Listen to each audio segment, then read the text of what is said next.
The most successful investment managers recommend that we must always be investing in the long term, not the short term.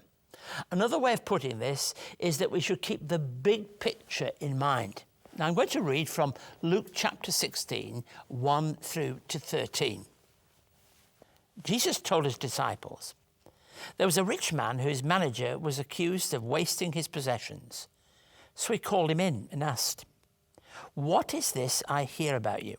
Give an account of your management, because you cannot be manager any longer.' The manager said to himself, 'What shall I do now?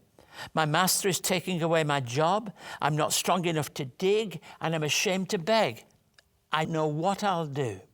When I lose my job here, people will welcome me into their homes.' So he called in one of his own master's debtors. He asked him first, 'How much do you owe my master?' 900 gallons of olive oil,' he replied. The manager told him, 'Take your bill, sit down, and make it 450. Then he asked the second, 'How much do you owe?' 1,000 bushels of wheat,' he replied. He told him, 'Take your bill and make it 800.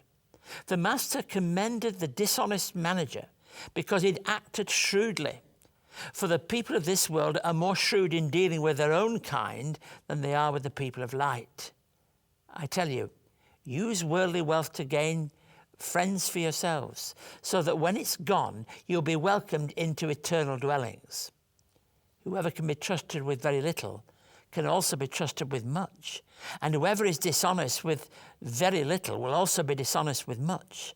So if you've not been trustworthy in handling worldly wealth, who will trust you with true riches? And if you've not been trustworthy with someone else's property, who will give you property of your own? No one can serve two masters. Either you'll hate one and love the other, or you'll be devoted to the one and despise the other.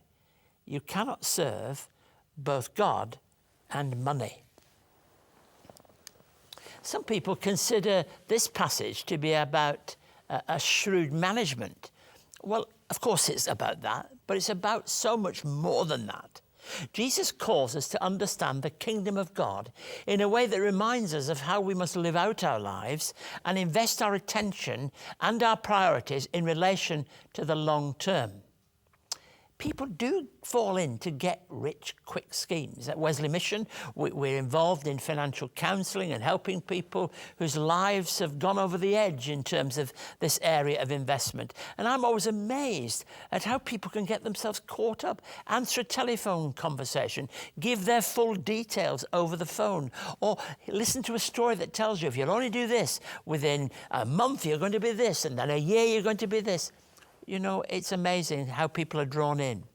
The dishonest stewards in this passage had a short-term and an irresponsible attitude to managing another's money. And the way that money is managed is an indication of a much more deeper and profound issue about the qualities of our lives. We're all stewards of the resources that God has given to us. And one day we have to give an account of our stewardship. I think if we live in that reality, that what's happening now is only part of the story, there is this bigger picture, and that one day what we're doing now, giving an account of our responsibility and our concern for things, is going to be what we can expect. You see, this is much more than a parable about money. However, the way we deal with material possessions reveals our spiritual character and how we live in relation to God. We must be prepared to give an answer to God in due course, which will reveal the true priorities of our lives. So the way we live now, what we do with what we have, how we help others, how we work with others, is an indication of the deep priorities that are true for our lives. It's only as with what I want to call wisdom that we live out our lives in a way that help us to not only live in that short term, but have that vision of the long term. Our gifts may be many. It might be like the couple I've talked with today. It may be that two very different people from two different settings are able to use their gifts fully and properly. All of us have gifts to use. All of us have resources that we have been given in our lives, and how we use them and how we're concerned about them is important, because God is concerned that we live our lives to the full, that we know what it is to share and use our lives in a way that is full of truth. This passage ends with this truth that's there, that tells us something of the way God values our lives. And true riches are much more than possessions. They abide in the deepest points of our lives.